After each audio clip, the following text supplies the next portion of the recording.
Warning, Prospect Watch is not your average hockey podcast, and that's okay with us. Our goal is to introduce you to stars in the making from all over the world.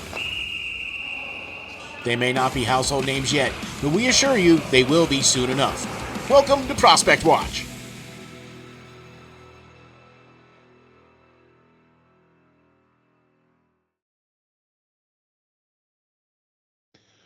Ladies and gentlemen, welcome to the next episode of Prospect Watch with your host, Lance Green.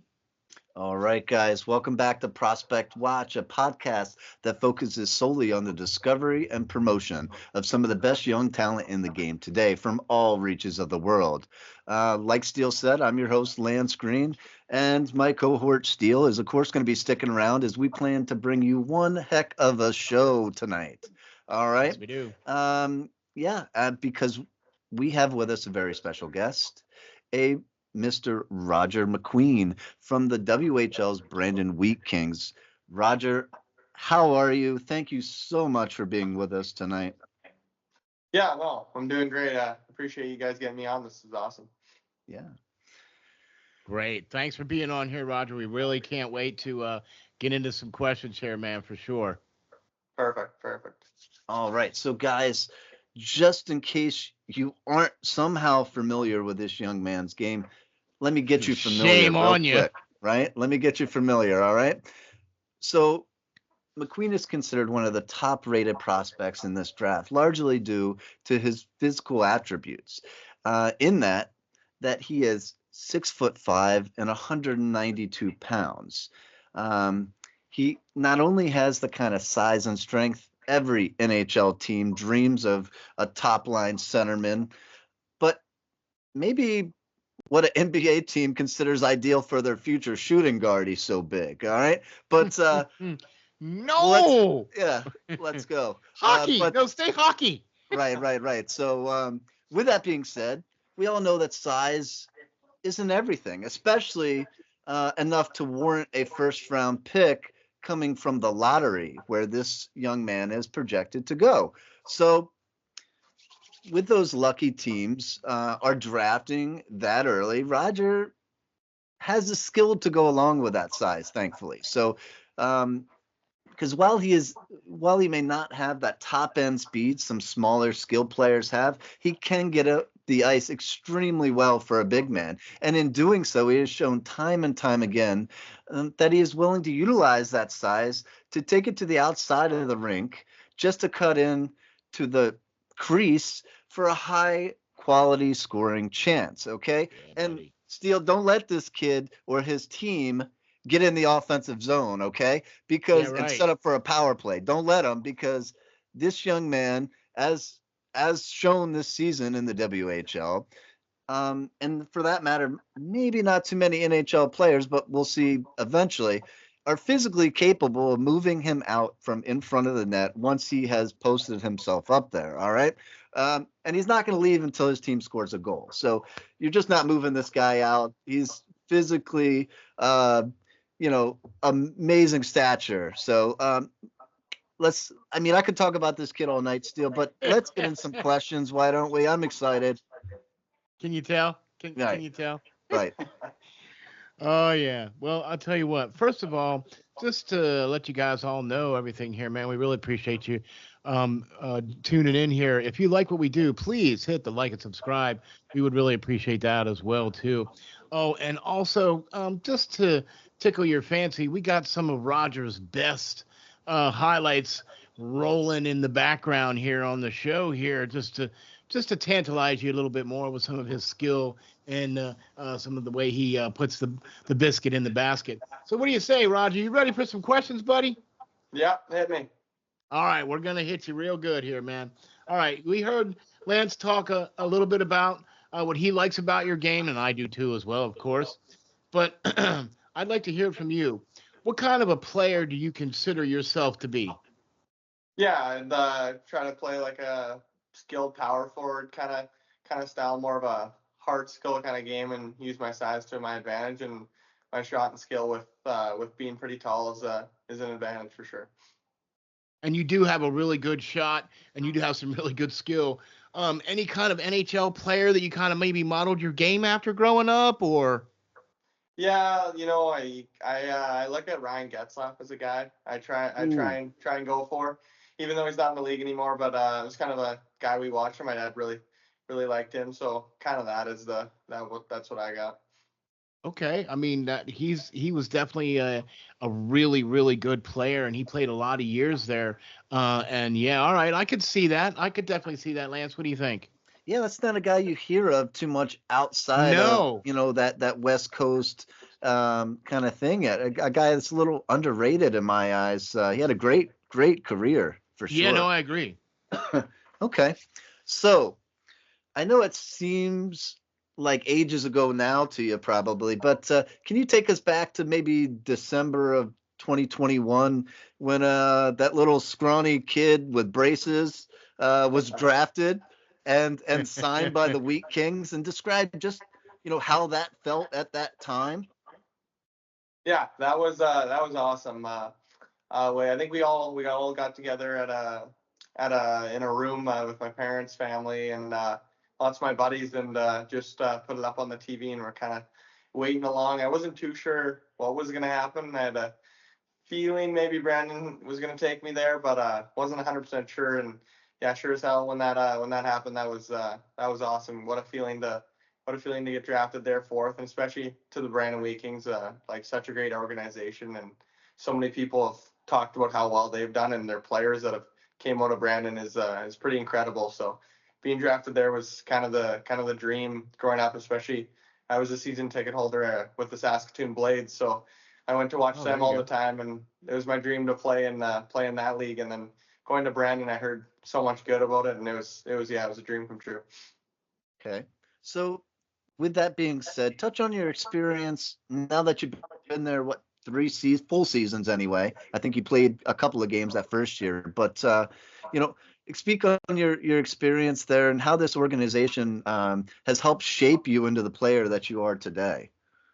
Yeah, they're like I said, both I've had two head coaches there, Don McGilvery and now Marty Murray, and both of them were unreal for me and really helped my development, especially as a young kid coming into the league. And yeah, it's always tough going in at 16 into a league like that. It's a lot of old guys, and it's a bit of a change from playing the guys kind of your age and just around your hometown. So now a Western Canadian League is it was a big step, and I think especially my teammates done such a good job with my coaches on keep me feel like safe and giving me lots of opportunity and give me some feedback to get better at. And it's been awesome. Brandon's such a good town, and the fans there too are awesome for us, and couldn't ask for a better place. Couldn't disagree with any word you said there, man. Brandon's definitely one of the top flight organizations in any league, much less anything else as far as that's concerned. And that's one of the reasons why we wanted to have you on here, Roger, because we feel that that team and that organization and the league and everything that you play for is one of the top organizations out there. I mean, all you have to do is look in the past couple of drafts and you see the list of WHL players that have gone in the draft. You know what I mean? So it's great that you're in such a great organization. And speaking of being in such a great organization, now we know that unfortunately the season's over for you. Okay, but we get it and we understand, but what do you have coming up here that you're going to work on before the scouting combine that's going to be coming up here in this first week of June? And do you plan on being in attendance? Yeah, for sure. The combines it was definitely a cool email to get the invite to the combine, and I actually had another player on my team, Carter Klippenstein, got the invite too. So it was pretty cool for that to have both of us going there. And I think usually when two teammates are there, they usually stay in the same room. So that'll be nice to have some of my teammate there in the same room. Nice. But yeah, yeah, obviously for the combine, I guess a big thing is just strength and being able to get that. You kind of lose a bit of it during the season, just not being able to always be in the gym and just trying to recover. So I think a big thing is just getting back in the gym for that month and a half until the combine kind of thing, and just getting back into the swing of things almost in the off season. And yeah, just a bit of skating and then lots of putting on some weight hopefully, and being able to get better on a couple of those things that kind of go away during the season. But yeah, it's a huge honor. It'll be so cool. Awesome. Congratulations. Thank you. Right. So, although you're only 18 years old, and I think you touched on this a little bit already, but you've been able to fulfill every Canadian boy's dream of not only being drafted to a CHL team, but being able to represent their country and bring home, gold for Canada in both, I believe, the Hlinka Gretzky Cup and the U18 tournament in juniors. So, can you speak on what it meant to you to get to wear that red maple leaf on your chest? Yeah, obviously, it was the dream of every kid kind of growing up playing out on the outdoor rink or on your backyard rink, one of the two, of playing for Team Canada in the big game, and which I was lucky enough to do and playing one of those. And it's such a feeling that it's hard to describe, playing for your country. It's one of those times where everyone says the same thing, but it's so true. It's just playing in front of your country. It's just a completely different game, and you're playing for your family, friends, everyone, and it's not just about you and the guys in the room.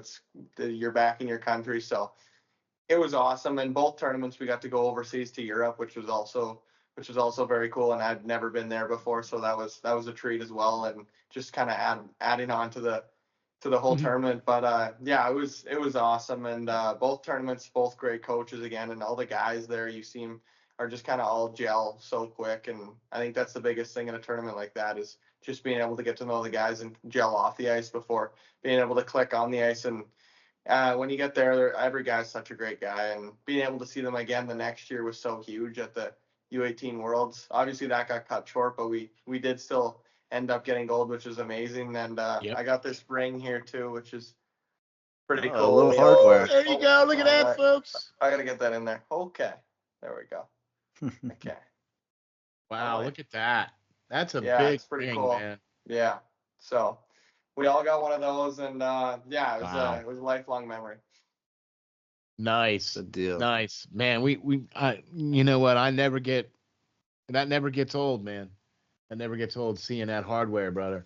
You know what I mean? And It was that's awesome. awesome that you get to represent your country. Now, Roger, I know you spoke a little bit about this here slightly earlier, but I used to be a professional chef a long time ago, and I'm really curious.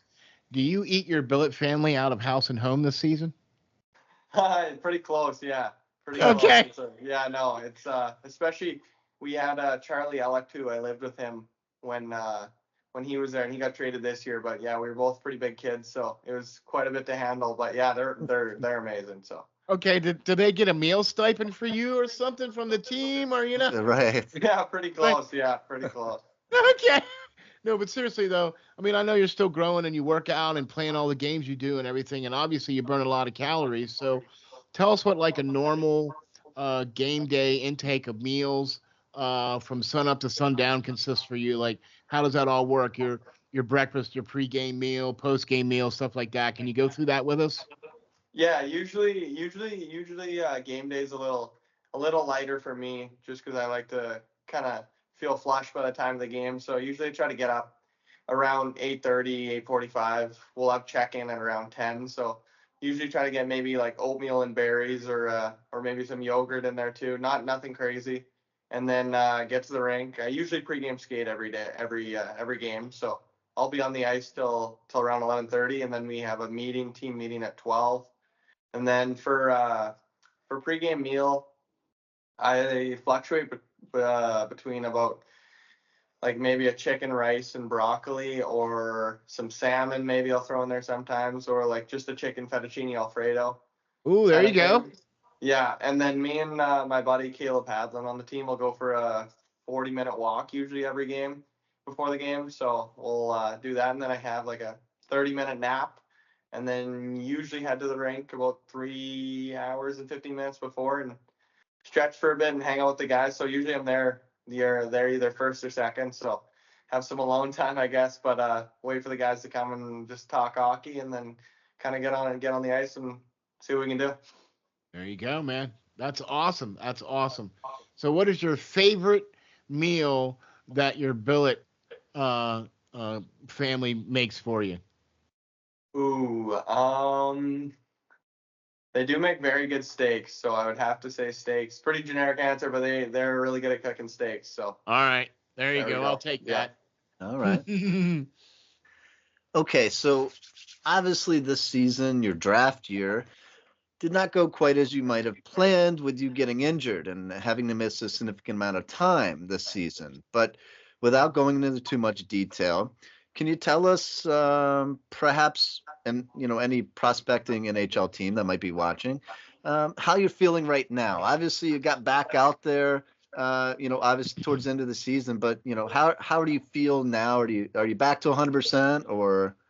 Yeah, I'm back to how I want to feel for sure, and just getting back into the gym now and getting all the all the off ice strength back, and yeah, I'm feeling great and super excited to get back on the ice and start the new season and try and play the full season is obviously the biggest goal in mind, and just getting healthy is the biggest thing. But yeah, I feel great and how I want to feel. So Good, good. That's awesome, man. That's awesome. And clearly we can tell that you're feeling better by the production you were able to do in just a short amount of time that you were able to come back and play. But having had some significant injuries in my past as well, what was one of the things that you took away from your time away from hockey while you were rehabbing? What was one of the things that you took away from that?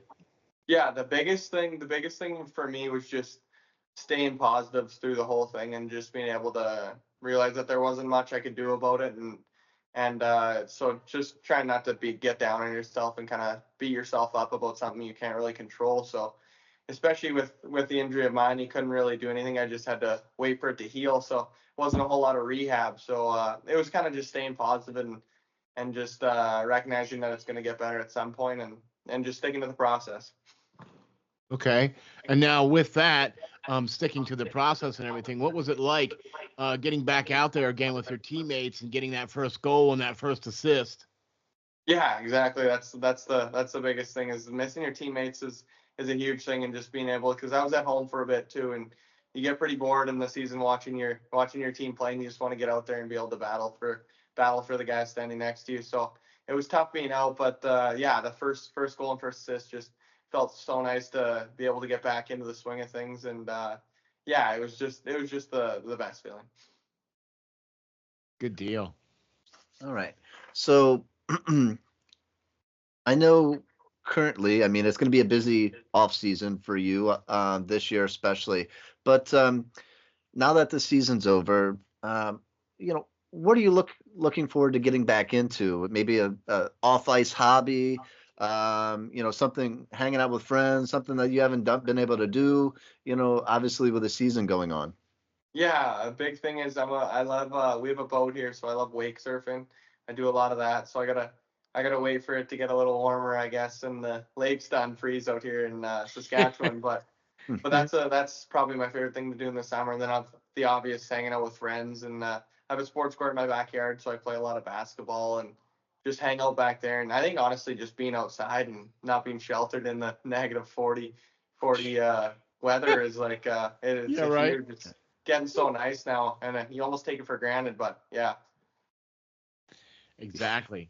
That's awesome. So that my last question for you here, Roger, and then I think we can let you go here, and that's this.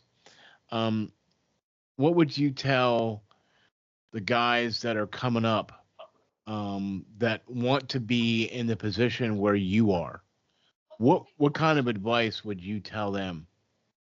Yeah, that's a great question. I would say the biggest thing for me is just trying to be able to be in the moment and enjoy the Western League's not always super highs. It's always got a lot of bit of lows, and it gets a super tough league, so it goes up and down. And to not just expect to come in and always be joyful, like staying away from home was tough for me, and especially that side of things. So just trying to be able to enjoy every moment of it, and it flies by so fast. And especially now, like I'm done my third season, which is crazy to say, and I can remember stepping into the league at 15 years old for my first game, and it's crazy how fast it goes by. So just being able to enjoy the moment, enjoy the bus rides on the road with the guys, because they go by pretty quick. So Hopefully that you'll graduate to plane rides. with guys. Yeah, you no know. help. Yeah. At least that's what we're kind of hoping for anyway, right? So, Yeah. all right. Well, Roger, thank you very much for hopping on here. Lance, you got any last questions for this gentleman? No, man, I think we're good. Just want to say thank you again for joining us. Definitely, appreciate your talents out on the ice, and look forward to not only seeing where you might end up, NHL wise with this draft this summer, but after that as well, and watching you as you continue to progress your game. Thank you so much. Appreciate it. It was awesome. Thank you very much, Roger, for hopping on here with us, man. We really appreciate that. And we also really appreciate the Brandon Wheat Kings for allowing some time for you to be on camera here with us. So very much appreciate that. Thank you guys very much for that. My name is Ron SteelFlyers. I'm your co-host. And this has been Prospect Watch. And we will catch you all on the next episode.